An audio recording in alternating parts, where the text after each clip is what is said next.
Do you feel you need to be understood or to understand yourself? I think it's to do with what understanding is. For me, I'm always and have always been attempting to expand the range of what I understand about things, especially ideas. I'm open-minded in the sense that I find it a privilege to have my mind changed. I don't find it a threat. I find it's the fucking stuff of life. And I know enough about myself to know that when I'm getting into an argument and the wind is really in my sails, I'm going for it. I'm talking about something that I don't really know very much about. I recognize that sort of strident, argumentative thing that I can get into that I see all the time. It has a sort of deficit of facts or understanding. When you have ideas like that, all you can do is sort of shriek them at somebody. I can be like that too, although less so. I'm much more interested in having my ideas developed, to hold a position on things rather than to take a side on things. I think there's a difference. I'm constantly being asked to take a side. I understand the need for that, and I understand the need for some people to do that. That's what creates the tension of the world.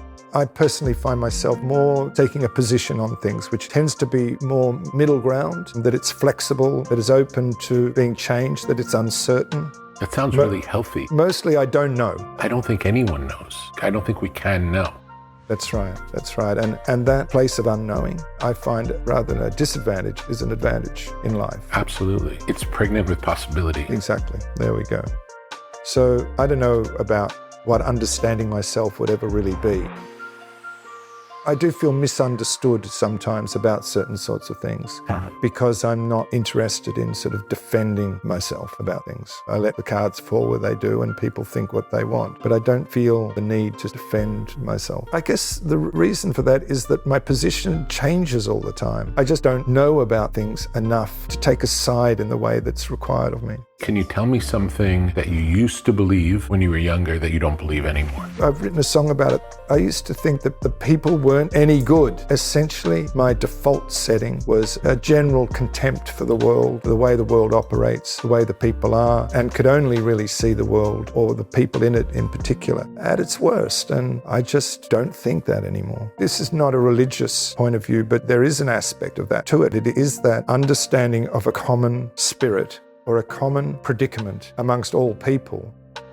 I feel I understand acutely these days, so that it doesn't matter who I'm sitting down and talking with, or that we all have a common spirit, that we are all unique and individual, but with a collective or common uniting spirit. And I think that that spirit is essentially good. It's a difficult argument to make these days, but I think each person has the essence of good with them that may be underneath many, many, many layers of personal suffering and may be completely extinguished by that. Essentially, if we can look at each other in that way, that we have a common spirit, it's difficult to hate somebody. Yes.